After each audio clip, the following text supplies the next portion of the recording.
All right.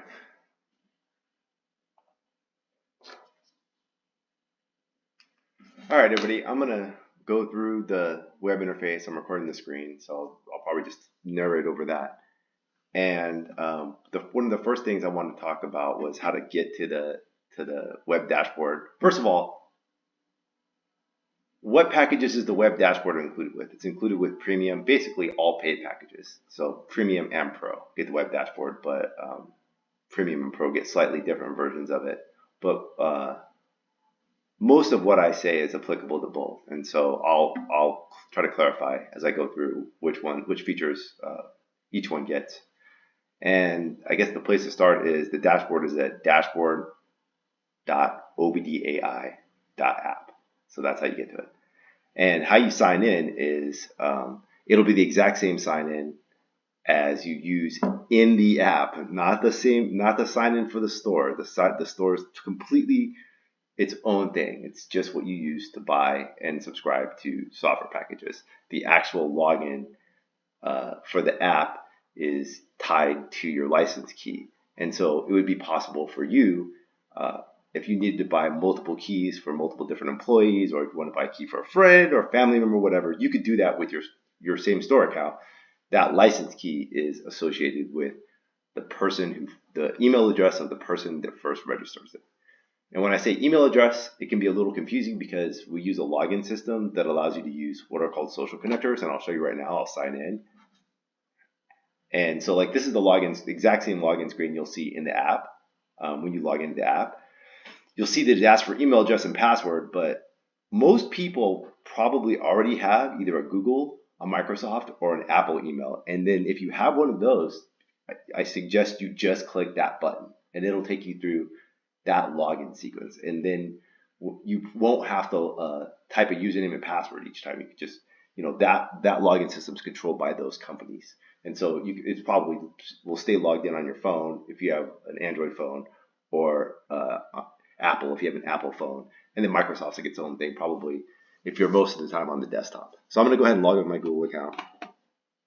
Okay. So let me give you the second part. So if I were to type in my Gmail, my Gmail account, okay, and password up here in this password box, that would not be the same as you just clicking on Google. That would create an account, okay, because it's not a social connector. So if you don't have a Gmail in Microsoft or an Apple, you can always create one. Just log in here, and it'll say like no account found or whatever, and then you can register that way. That's also how you recover your password from that type of account. Is here on this screen. Reset password with the reset password button. Right. So if you don't have one of those 3 connectors, they're called social connectors, you go ahead and you just use whatever, like an AOL or whatever email address you have. Okay, I'm going to log in with Google here. Okay, I'm all right. It just logs me straight in. This is the main page of the dashboard. It's just basic statistics about the amount of vehicles you scan and so on and so forth. And then also your most recent sessions. So what is a session? A session, like it sounds, it's just a scan that you did. You connected to using the device. You did whatever you did for a certain amount of time, and then you disconnected. And it's important that you disconnect, at least at this version. I'm going to clear it up the next version, but it's important that you disconnect and don't just navigate away from the app or close the app, because although we try to push the data to our servers, sometimes closing the app quickly like that will cause cause the data not to push. And you'll see a session appear here. And when you go to click it, you'll find that there's not any data there. And the reason why is because it didn't get a chance to push all the data. So disconnecting will prevent that. And when the next version comes out, that won't be an issue, because we're going to send it up more real time, and then we're going to cache the rest. So anyways, this is just your basic vehicle information. This is the scan from the other day, I believe. Let's see, March 28th. Is that right? Yeah, it was a week ago. So some of you might have noticed I fixed the dates. They used to just show UTC dates, and so now you'll see that It should be reflected in your local time. The vehicle, the duration of the scan or the session or the test drive or whatever you like to call it. This was the test drive that we did. This date range here is still in kind of a database format. Any additional vehicle information that says click to expand. So right, it's the complete trim decoded from the VIN down to where it was manufactured, so on and so forth. Any trouble codes stored, pending or permanent. The state of the readiness monitors. Ready, not ready. Those are all emissions related. Then this is the list of PIDs that we captured. And these are the statistics for min-max, standard deviation, however many samples it were in the unit. So these were everything that were active. And if you recall from the first video, I didn't pick these out. I let the AI do it. So it decided that these are the ones it wanted to look at while we did the test drive. This is a complete list of the J1979 PIDs that are supported for that vehicle, so it could have chosen from any of these. Here's the second by second charts, and thank you for I forget the name of the individual that emailed me and said, hey, it's not showing RPM, so we fixed that. These are so you can select any of these or all of them, I suppose.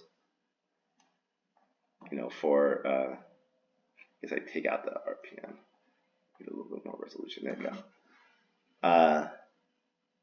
You know, if you want to look at the drive trace like that in a chart.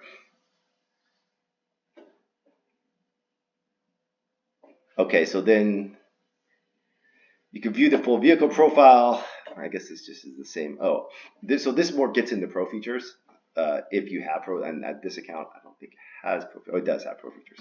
Okay, so this is the vehicle profile. So now, like it's more like this section over here. It's in vehicles, right? So these are all the different vehicles that you've done scans on, right? So and it can tell you like how many systems. My car, obviously, I've done like 46 times, right? But and this is also my car. And some of these other ones are made up cars, simulated cars. But this is where you can see just the total number of scans you've done, and then go and navigate from here and then select the scan. But also, when you click one of these, you get, if you have Pro, you get this, you get well, I think you get the diagnostic summary either way, both Pro and Premium. So and this is a AI generated summary of the behavior of the vehicle over time, right? So it's like considering all the sessions. These are our Pro features: the market value, title check, auction, warranty, maintenance, repairs, sales history. If you click one and there's no data return, there's no data in the database provider that we use for that particular vehicle. These ones like maintenance schedule, there should typically always be data. It's like the sales history. Even though I bought this car used, I don't see the sales history for it in here. I see the sales history for a lot of other vehicles. It's kind of hit and miss with these data providers. So this is just like the vehicle maintenance schedule for this vehicle. There's the same thing with warranty information. The auction, like the sales history, is hit and miss. If there's no auction data because it was never at an auction or wasn't at an auction, they have data for it. It'll just say nothing. No auction records found. Title check, market value.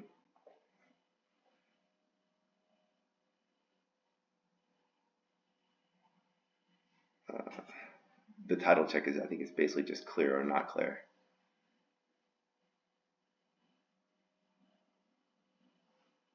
All right. DTC trend over time, recent scans, reports. So this is the report that we ran the other day that I wasn't able to print out. So you could download it from here then. Got it. Sit down and open it up.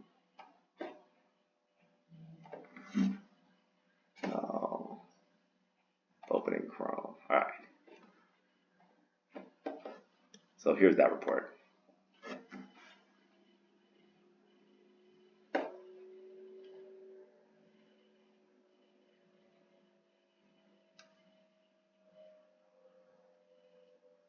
These are the types of observations it makes.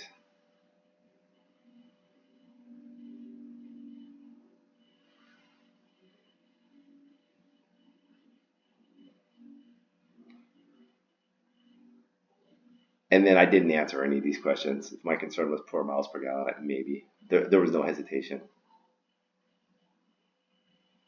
It reviewed the history of the vehicle as well. Back to the dashboard. Okay. So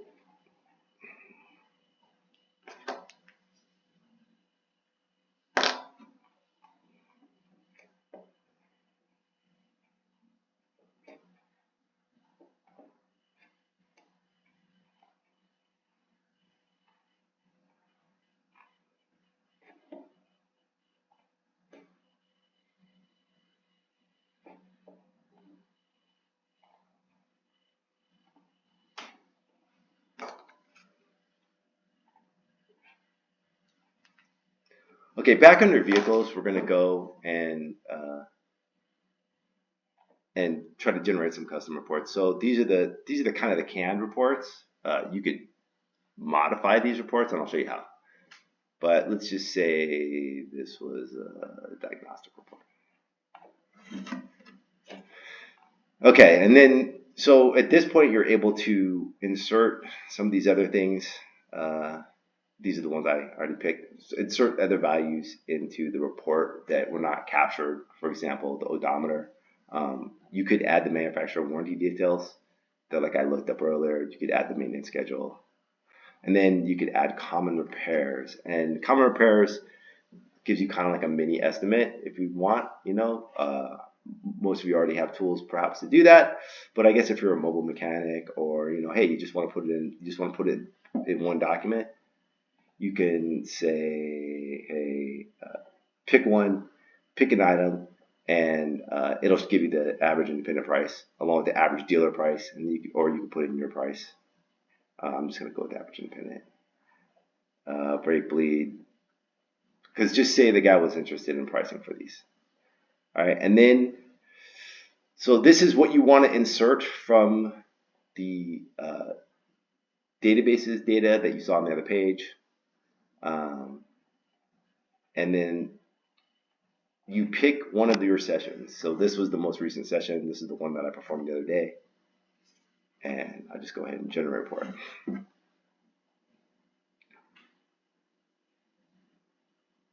So it's going to take that same, or it's going to actually generate a new report. So not that report that we saw, which was more of a drive test report. It's going to generate a new report. And I guess it's a diagnostic session report, we'll call it. Interesting. Not sure what a preview looks like this, but I guess the preview, I've never run a diagnostic session. I don't know what has that large session ID. But anyways, so this will be the details that will be in the report. Because I'm a pro, pros can generate this. Yeah, it's got their shop information that they enter in, along with whatever logo you uploaded. And so you won't see it in this preview, but you'll see it in the final generated product. Diagnostic details, PID statistics, telemetry observations, key findings. I mean, this all looks good. Here's your side if you want to make changes to it. And so it's all text. It's what's called Markdown, and I'll let you look it up, but I probably wouldn't edit it by hand. It's actually not very difficult to edit by hand, like to add bold or whatever. It's like just hash marks. But I would just tell the AI what I wanted to do, how I wanted the report change, and so that's what you do in this box. And what we'll say is, I'm going to say this is for a little old lady. Simplify it.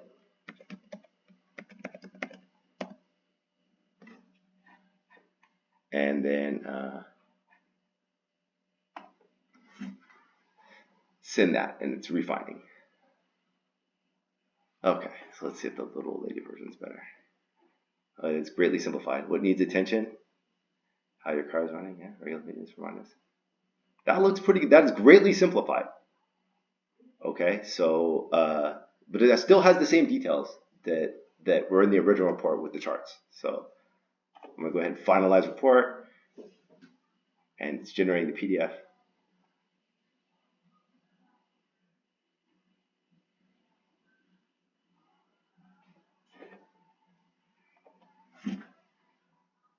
And there it is. So I think this is, yes, this is much more simple, but all based on the same data. So you take one scan, and you can generate unlimited reports from it, and tailor them towards different customers or different type of customer. And I'll download this up. It's going to open up in Acrobat, which I hate, but there it is. Start tour. All right, so you'll notice that it has my logo now, and rather than just the stock logo was, I guess, black and white, and this is my logo. I'll show you how to change that. It's in settings. These are all pro features, by the way. So all of the images, I'll reiterate, all of the PDF generation features, and all the the auction features and title check and that repair mini estimate generator. Those are all pro features. And so is the ability to change the name of the shop. Otherwise, it just says OBDAI, scan or whatever, are in the pro features. So here's how you do that here. There's my logo here. This is what it's supposed to look like here. And when we print it out, it mostly looks like that. So some of it depends on I think the perfect resolution for this logo is supposed to be about 300 by 300. So 300 by 300 with transparent background is probably best. All right. So I guess that's it as far as the features. I just wanted to quickly go through them. I didn't want this to be a long tutorial. Thought maybe I could chop it up, add chapters, and hopefully it'll help some of you guys out. And if you think of any other features, if you like what you see, you just wanted to complain, you can email me at daniel@obdai.app. Thank you.